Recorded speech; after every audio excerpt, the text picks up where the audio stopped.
Olá, hoje no Mundo Político, CPIs avançam no Congresso Nacional. Como a criação da comissão mista dos atos antidemocráticos afeta as estratégias da base governista e da oposição na Câmara. O que esperar da atuação das forças de centro?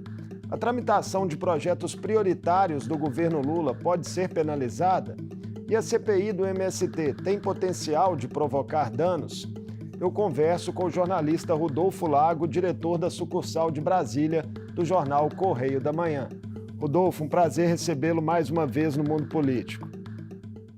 Eu que agradeço o convite, muito obrigado. Rodolfo, o presidente do Congresso, o senador Rodrigo Pacheco, leu o pedido, e criou a comissão parlamentar mista de inquérito para investigar os atos golpistas de 8 de janeiro. A comissão deve ser instalada na semana que vem, formada aí por 16 deputados e 16 senadores titulares, com até 6 meses de duração. O colegiado era uma demanda da oposição e o governo inicialmente era contra. Isso mudou?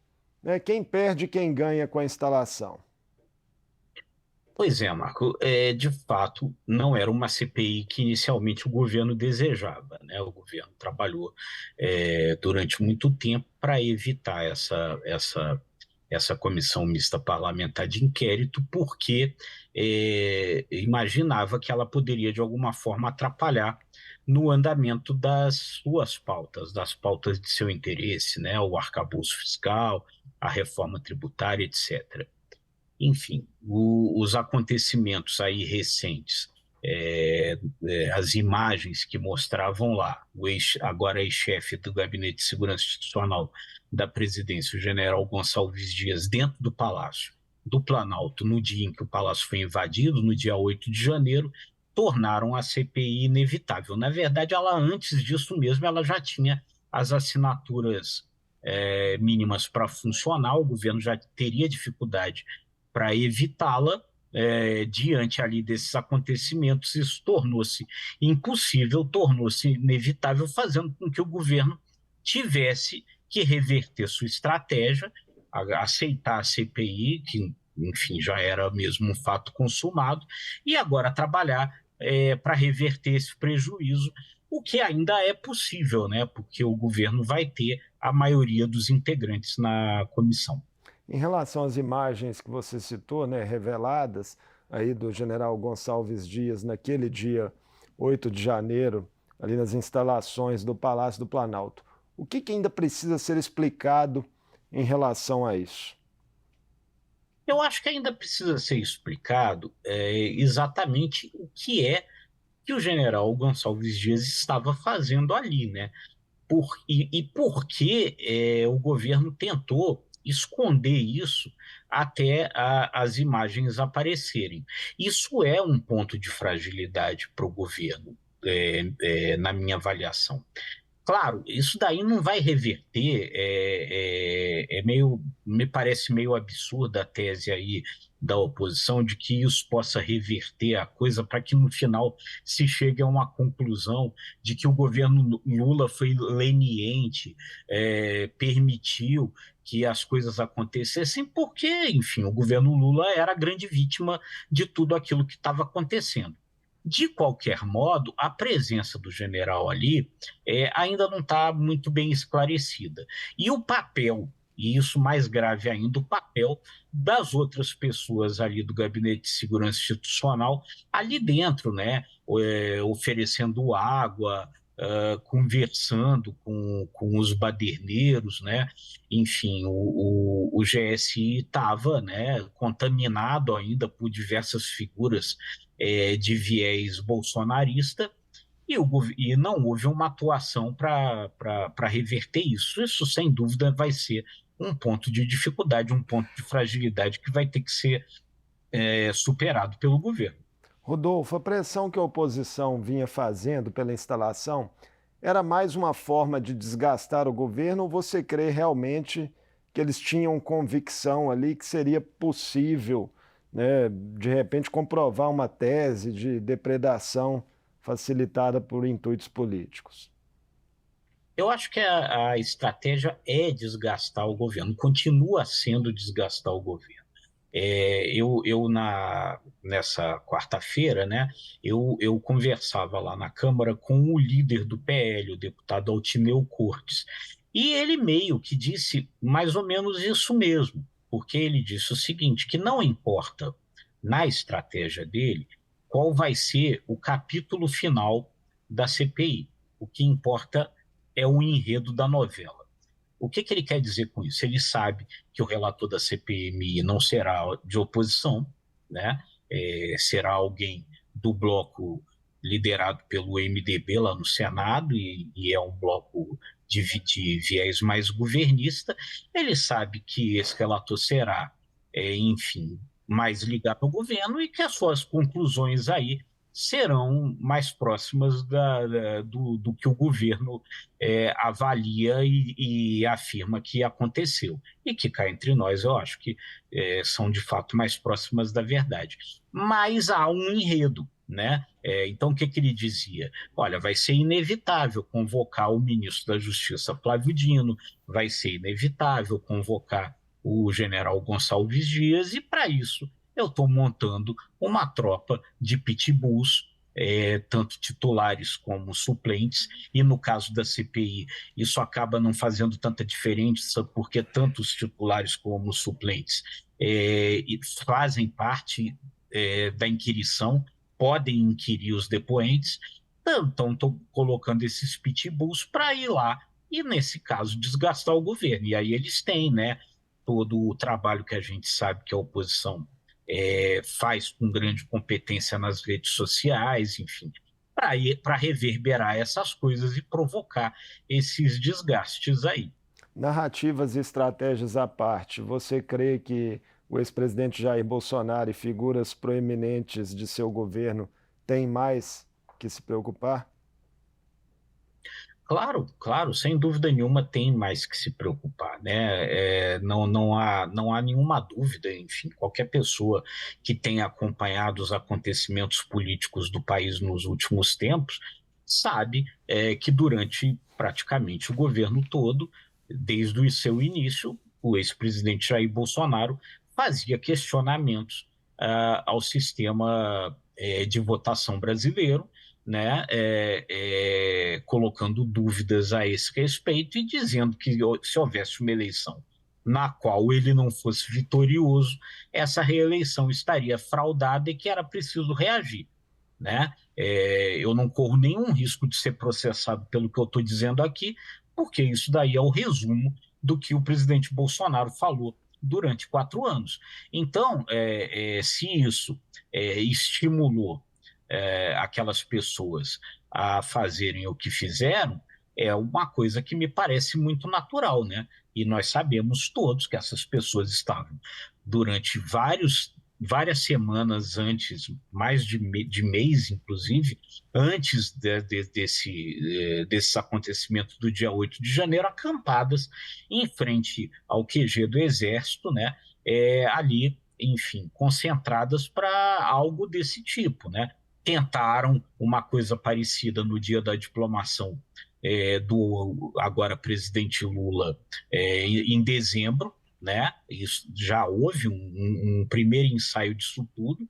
Enfim, não me parece impossível que me parece absolutamente improvável que ao final a CPI não conclua para essas responsabilidades. A CPI, que a Câmara Legislativa do Distrito Federal já está fazendo, investigando isso já há algum tempo, já vai caminhando para essas conclusões ali, os depoimentos ali de pessoas ali da Polícia Militar, de pessoas do Exército, já caminham na direção de dizer, né, que o Exército tentou trabalhar para impedir a ação da Polícia Militar quando ela já estava sob a intervenção do agora chefe interino do GSI, Ricardo Capelli.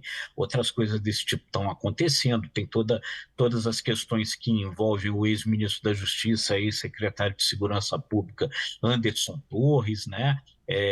As ações ali da Polícia Rodoviária Federal no dia da eleição, a tal minuta do golpe, enfim, todas essas coisas aí vão aparecer certamente na CPI e certamente elas vão levar à responsabilização de pessoas que não serão, na minha avaliação, do atual governo.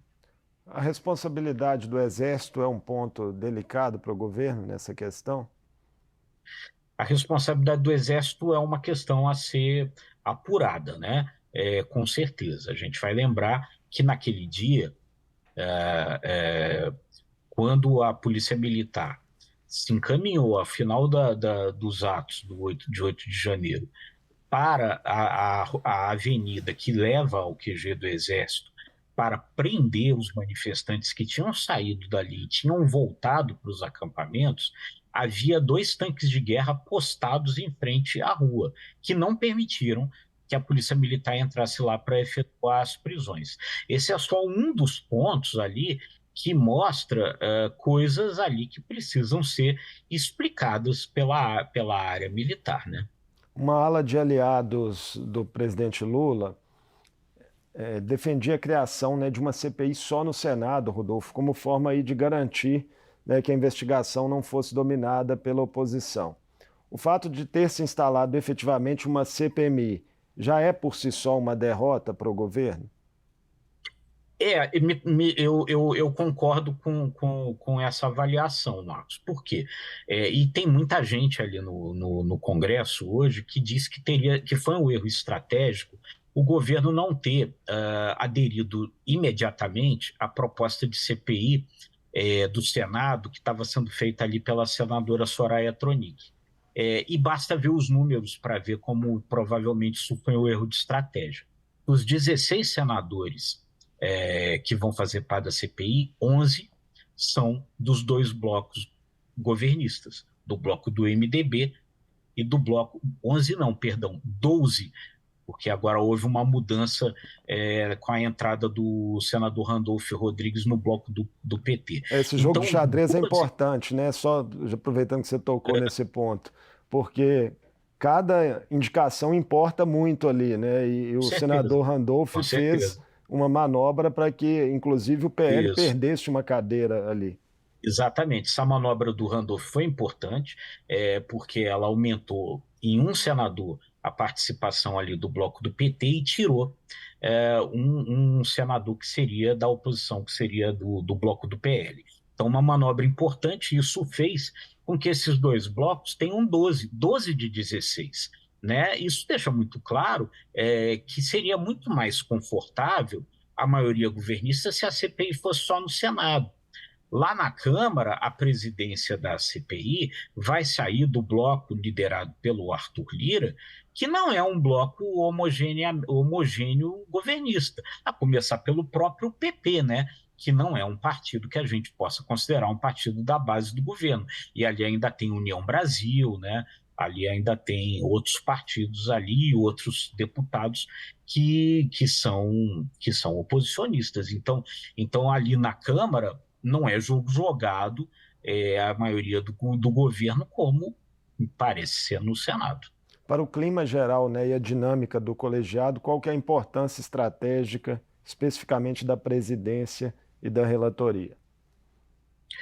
Bom, a presidência é que dá o ritmo, que indica o rito, né, das investigações. É ela que define, né, o ritmo dos depoimentos, quem depõe, em que momento depõe, como as coisas ali avançam, né? E o relator é aquele que dá a conclusão final, né? No final da apuração, é o relatório dele que vai dizer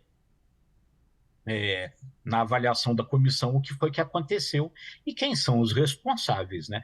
Então, são 2 cargos estratégicos. Agora, ali no Senado, há quem esteja agora já avaliando, Marcos, que o relator é mais importante do que o presidente por essa maioria governista, porque coisas que ele vier a determinar que não interessem ao governo podem vir a ser derrubadas pela maioria. Então, eles estão acreditando que eles poderão reverter determinadas decisões se o presidente não for alguém simpático e vier a fazer alguma coisa ali que contrarie.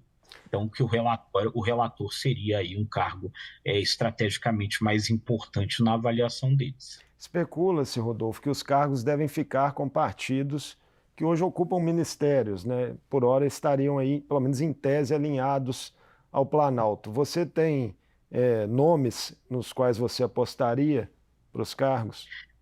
Então, no Senado, há uma conversa grande no sentido de que seja o senador Renan Calheiros, que foi o relator da CPI da Covid, né?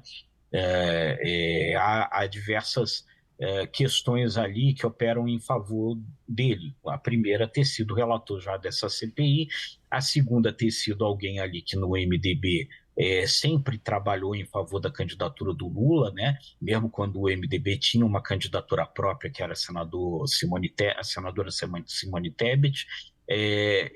Então há essa possibilidade sendo colocada. O problema do Renan ali é um temor que há de que isso possa contrariar o presidente da Câmara, o Arthur Lira, que é adversário político dele, e que tem o comando da indicação de quem vai ser o presidente.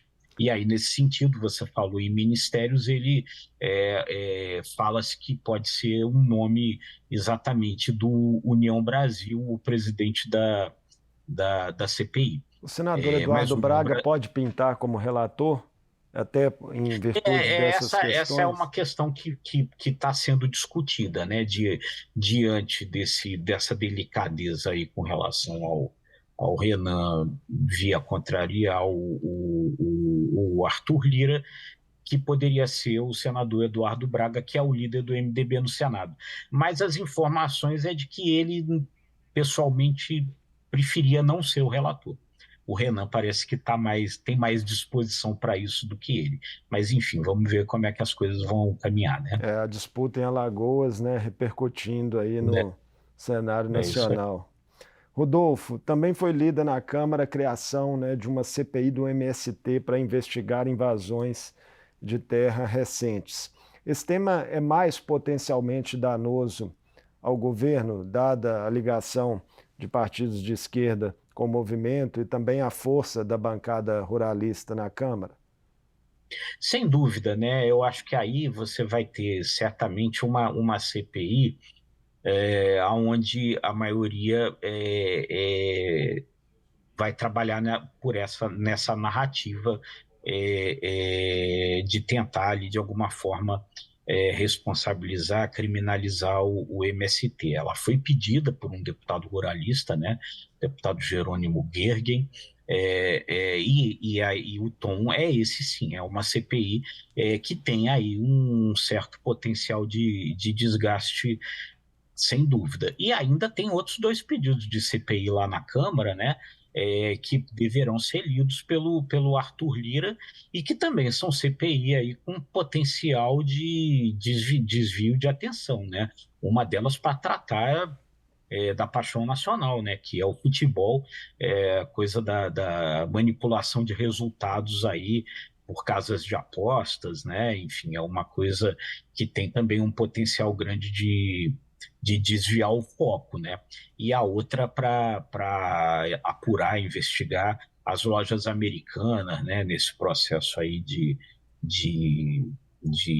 recuperação judicial da empresa. Ainda na questão da CPI do MST, né, não por acaso ministros da Agricultura e do Desenvolvimento Agrário já admitiram publicamente preocupações. Sem dúvida, né? Porque você vê, já o ano já começou, né? Com determinadas situações aí, né? Que geram polêmica, né? Como a invasão de uma fazenda da Embrapa pelo MST, né? Enfim, o João Pedro Stedley, né, o líder do MST, esteve Na na China, né? comitiva com Lula na China, né? Enfim, então essas relações elas são notórias, existem de fato, né? O MST sempre teve uma ligação forte com o PT e tal, e enfim, essas coisas aí deverão, enfim, sem dúvida nenhuma, aparecer na apuração da comissão, né? Rodolfo, as CPIs chegam, né, em um momento no qual o governo trabalha para acelerar a tramitação do novo arcabouço fiscal. Os presidentes da Câmara e do Senado têm negado, né, em entrevistas, que possa haver uma contaminação dos assuntos. Mas na sua visão, né, que conhece profundamente o cotidiano do Congresso, há esse risco? Eu acho que sim, há esse risco. A gente já viu isso em outros momentos, né? As CPIs, elas ocupam, sem dúvida nenhuma, a atenção, né? Quer dizer, num dia de depoimento sério, de depoimento tenso, não me parece provável, até porque isso não aconteceu de outras vezes, que alguém vá, que o presidente da Câmara ou o presidente do Senado vai interromper a CPI para iniciar uma sessão do plenário, porque isso fica muito difícil de ser feito. Então, quer dizer, essas coisas desviam o foco, desviam a atenção, sim, e junta-se a isso o fato de que o texto que chegou do arcabouço fiscal, se primeiro havia ali, né, um ambiente melhor, positivo no sentido de tramitar, quando ele chegou, ele já suscitou alguns questionamentos, né? Alguns questionamentos vindos até do relator, alguns questionamentos vindo de alguns setores, né? De que as tais travas ainda não estão claras, não estão definidas. O relator, na Câmara, disse que vai haver modificação no projeto Até o antes dele fim ser da semana enviado para o passada, Senado. Rodolfo, o presidente Arthur Lira tinha uma previsão bem otimista, né, de aprová-lo até o dia 10 de maio na Câmara. Será que dá tempo? Olha, não, eu não apostaria muito nessa possibilidade. Vamos ver, né? Semana que vem ela vai ser encurtada com um feriado no dia 1º de maio, né? Depois você terá ali a instalação dessa CPMI ali que vai desviar o foco. Essas possibilidades de alteração no texto do projeto enviado pelo governo, que é uma coisa que já está sendo dita, eu acho que todas essas questões aí podem provocar algum adiamento. Existe essa pressa, o Arthur Lira tem dito que está comprometido com isso nesse sentido, ele tem, sem dúvida nenhuma, isso é inegável, um comando grande sobre a Câmara, mas essas coisas aí talvez possam gerar algum atraso. Outro ponto já levantado por analistas, Rodolfo, é de que a CPMI dos atos golpistas seja um palco em potencial de divulgação de mentiras e fake news, enfim. E isso coincide, né, com a previsão de que na semana que vem a Câmara vote ali um projeto de regulação de conteúdos, né, de redes sociais. Como você tem visto os embates, né, em torno dessa matéria, né, de regulamentação das redes, que é um tema de grande repercussão para a sociedade? Isso é uma outra questão aí que também envolve certa polêmica. O relator do projeto das fake news, o deputado Orlando Silva, está prometendo apresentar o novo relatório ainda nesta quinta-feira, ainda hoje, o dia que nós estamos gravando aqui esse programa, né? E ele disse que, enfim, deve fazer algumas modificações no sentido de atender a alguns questionamentos aí que estão sendo feitos aí por setores que se opõem. Ele diz que há questões ali que são detalhes que não alteram na essência o projeto e que ele deve fazer. Mas a gente está vendo, existe muita oposição vinda de alguns setores da própria Câmara, do próprio Congresso, especialmente da oposição, O lobby oposição das Big vinda... Techs, né? O lobby das Big Techs Isso, também. isso, as big techs, as plataformas, né, fazendo um lobby pesado aí contra o projeto, né, o Instituto de Direito Público, né, aquela universidade de direito, né, que é ligada ao ministro Gilmar Mendes, do Supremo Tribunal Federal, hoje também fez uma nota técnica questionando pontos aí do projeto. Internamente, deputados do PP, né, partido do presidente Arthur Lira, votaram contra a urgência do projeto. Exatamente. Tem muita aresta para parar, né? Ainda tem muita aresta para parar. O Orlando Silva tem dito que acha que na semana que vem o projeto terá mais votos do que teve a urgência. Ele acredita nisso, até porque tinha muita gente que não votou a urgência porque estava na comitiva do presidente Lula na Europa, que vão estar de volta na semana que vem.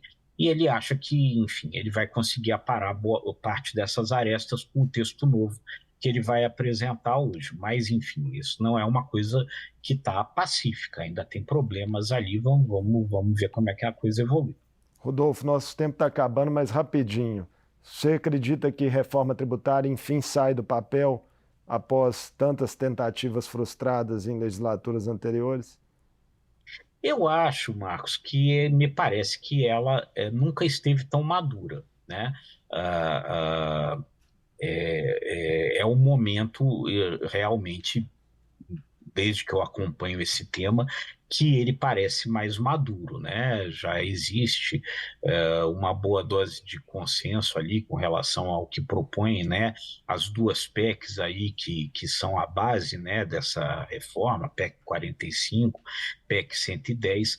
Enfim, isso realmente é um tema que amadureceu, embora ainda não esteja totalmente pacificado, não. Ainda tem pontos ali que estão sendo discutidos, né?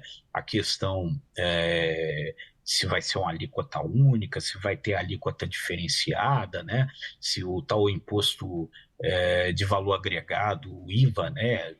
O nome que vier a ter vai ser dual, né? Para haver um diferente nos estados e um diferente federal, mas municípios também ainda não estão plenamente satisfeitos com isso. Ainda tem coisa para ser acertada, mas sim, me parece que é um tema que nunca antes no Congresso Nacional esteve tão maduro e tão possível de vir a ser aprovado como agora. Muito obrigado por mais essa conversa conosco aqui no Mundo Político, Rodolfo. Eu que agradeço sempre o convite, é sempre uma grande honra. Uma honra para nós. Um abraço. Eu conversei com Muito o jornalista Rodolfo Lago, diretor da sucursal de Brasília do jornal Correio da Manhã. Falamos sobre o que vem pela frente no Congresso a partir da criação da CPMI dos atos antidemocráticos, como o colegiado deve movimentar estratégias e forças no Senado e na Câmara e os possíveis desdobramentos para a base governista e a oposição. O Mundo Político fica por aqui. Obrigado por nos acompanhar e até o próximo programa.